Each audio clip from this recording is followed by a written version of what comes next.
Went down to the store, got another one. And some places only sell these by themselves for about $2, or other stores sell them two for $4.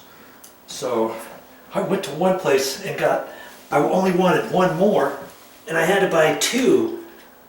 And so I thought, nah, I'm gonna go to the other place and just buy one. I don't usually use these really super long ones. And the shorter one, that's the standard size right there, see? And so this little end, I'm just gonna keep with the old one because it's in pretty good shape.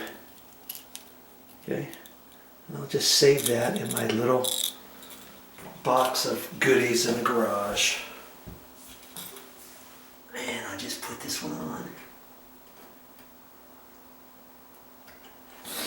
Get it in the hole and tighten it up.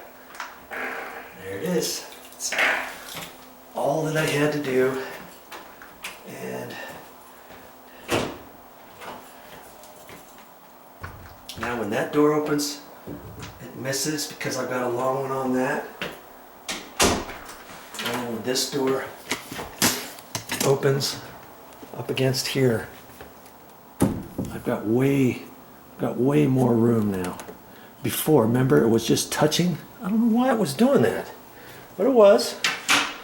And so I can mark that one off my list.